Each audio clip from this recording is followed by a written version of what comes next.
DDT. Did you know everybody has DDT in them? They all have it in them. Everybody's like, forever chemicals. Chemicals in food. Chemicals in ultra-processed food. How about DDT, which is in everybody's liver? That's right. It's saturated in everybody's organs, especially the liver, till this day, and they're using it still on this planet. Isn't that crazy? Let me tell you about what they used to do with DDT in the old days. They used to spray it in the streets, and they used to wash the streets down with it. That's what they used to do. They used to wash the parks down with it. They used to spray the entire parks while the kids were playing in it. That's what they used to do. Just with trucks, just come by with a truck and hose the entire park down while kids were children were playing in the suds and bathing in the suds of it. Every neighborhood in the streets, they used to wash the streets down with it. Wash the streets down with it. Literally. It didn't matter if you were walking on the street as it happened. It was a movement of destruction of the worst way. It's one of the worst unforgiving for, but hidden away. It's in the closet. You go to the doctor's office, you got all these symptoms, no one's going to know. They're going to blame it on your genes. Why not? It's the easy way out. Blame it on you. I mean, there was a campaign to dump it on us by the truckloads. Truckloads. Government and private agencies prepare to stamp out the destructive pests. A DDT-type insecticide is poured from railroad tank cars to trucks. It takes 40 tank cars to carry 350,000 gallons of spray, about a gallon per acre needed for this operation. The trucks carry the DDT to airports, where it is loaded aboard special planes. These planes, which carry from 75 to 300 gallons of the spray, distribute it over the forests. They dumped it out of the sky. They dumped it in all the parks. It was like they would literally. The greatest potentiality of DDT lies in dispersal from planes. This assures even distribution, coverage of otherwise inaccessible areas, and conservation of manpower. Not only was it all over food, like pesticides are today, but it was considered a nutritional supplement. So if it was on your apple, then you were going to get healthier. There were signs in the markets with a child eating an apple, okay, and a can of DDT spray next to it saying DDT is good for me. So we're talking about it was out of control. That's our psoriasis and eczema problem of today. That's the big part. We were using it as a nutritional supplement. It was told that it's an actual nutritional supplement. People were eating it. They were eating it. There was DDT powder that you would have on your shelf in almost every household. The effectiveness of DDT against lice was first proved in the field during the typhus epidemic at Naples. The 10% powder is applied to the hair and distributed between clothing and skin. First, every case of typhus was tracked down, and every person who had been exposed was rid of the murderous louse by the powder.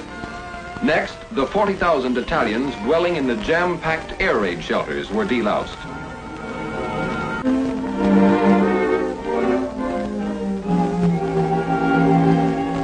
"43 DDT stations were set up throughout the city, and the entire remaining population was dusted." The worst part about DDT, it's everlasting, you guys. It's everlasting. It comes from our forefathers.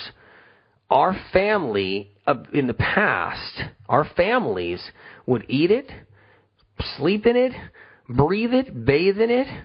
We were washed down in it. Parks were washed down, hosed while all of the children were just saturated in it and sudded up in it and rolling around in it.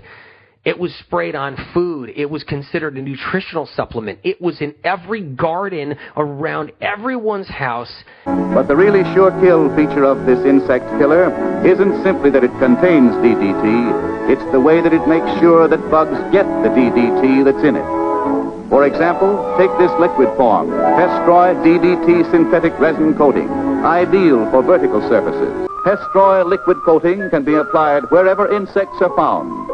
Around doorways, for instance, on screens, in lockers, on fruit and vegetable stands, in cupboards, on tables and benches at picnic grounds, in and around basement drains, garbage and refuse receptacles of all kinds,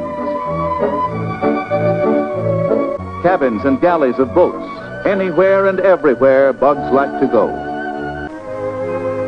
There must be a catch to it. Maybe Pestroy hurts humans, too. No, sir. It harms only us, the citizens of Bugdom. Used right, it is absolutely harmless to humans and animals. But to insects, it is deadly.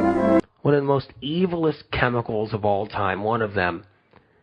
And it's still being put on food. It's still being sprayed in all kinds of different countries around the world. And it's still in the air. It's still in the air. It's still in our water. It's still in our ocean. It's still everywhere. Before it was banned in 1972, DDT was used worldwide as a pesticide. The nation's largest manufacturer was right on the California coast. Montrose Chemical opened up its Los Angeles plant in 1947. By 1970, it was clear something was very wrong. When a recent report showed a high presence of DDT in the fish, residents were shocked. This polluted Pacific water was coming from millions of pounds of DDT discharged by Montrose. Scientists have uncovered high amounts of pure DDT off the LA coast. The dumping of the toxic pesticide is more widespread than expected. New research from UC Santa Barbara shows DDT is now covering a space larger than San Francisco near Catalina Island. For decades, starting in the 1930s and 40s, chemical corporations dumped tens of thousands of barrels of the insecticide DDT between Catalina Island and the Los Angeles coast. Thousands of barrels of toxic waste are sitting right there on the ocean floor about 12 miles off our coast. The barrels, which contain the pesticide DDT, were dumped in the ocean after World War II, and that's before the chemical was banned. This video from 2013 shows the moment marine scientists from UC Santa Barbara first discovered the gigantic underwater toxic dump site between Catalina Island and the LA coast. Professor David Valentine and his team were the first to document the site, which is believed to contain more than 27,000 barrels. Samples taken show high concentrations of DDT, a hazardous pesticide that was banned in the U.S. in 1972. Some of the barrels appear to be cracked and leaking. Some are dripping with chemicals that researchers call toxicals. And they're still using DDT, by the way. They're still using it all around the globe. That stuff is like still backlogged. I mean, they have like warehouses and warehouses filled with DDT from the 1950s and the 1940s and the 1960s. They have so much to use that they're still unloading it. They're unloading barrels of DDT with dates on the barrels, like 1951, 1952, and they're unloading these and selling them to on the black market to people. They're using it all around the world. They're using it as a pesticide, an insecticide. They're using it as for apartment buildings around the world. They're using DDT still, and that's how insane things are. And so since the 1960s, private deals, classified deals were brokered, and the industries found a way to get the chemicals out the door and in the skies.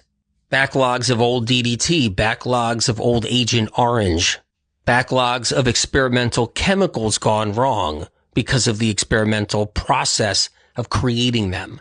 Someone figured out that if they got it in the sky and thinned it out enough and dropped it on everybody, that it wouldn't create a direct effect. It's floating in the air. Other countries are using it.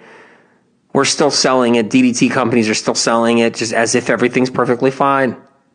It's just, when it's floating around in every other country, basically. Still in our country. It's everywhere. It's in the dirt. It's unbelievable. It's in houses.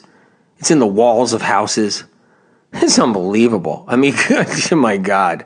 This DDT is still everywhere. It's still in the reservoirs. Still in everybody's drinking water. Just so you know. DDT is still in everybody's drinking water. I hate to say it, but it's true.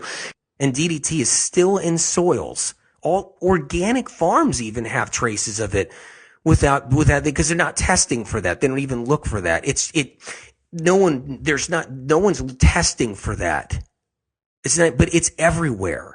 It's the world is dusted with it. So you can't worry about it. You still got to eat organic produce. You'd better eat organic produce than eating all the time conventional produce unless it's your only option. But the whole point is it's dusted everywhere. It's dusted in all the fields that grass-fed cows are raised on. It's still dusted. They use it. It blows across continents. They're using it all in other countries, as if it was safe and fine and dandy. And what it does, it blows everywhere. It lands on all the fields the cows are grazing. It lands on everything. It's one of those diabolical things that occurred on the planet. Thank God it's at least controlled here in the U.S. and not freshly used, even though its new cousins in the pesticide world and herbicide world and fungicide world are rampant, which are horrific enough. But the deal is we inherit the DDT. DDT's inside the liver. DDT sits inside the liver. Gets passed on to generation, and it sits inside people, inside their livers, and it's passed on to generation, and we still have it in us, and that's in all of us. I mean, we can get it out. You can get it out because that's the whole point. And so you can get the DDT out of your liver. You can get it out of there so it's not giving you eczema, psoriasis, so it's not causing problems.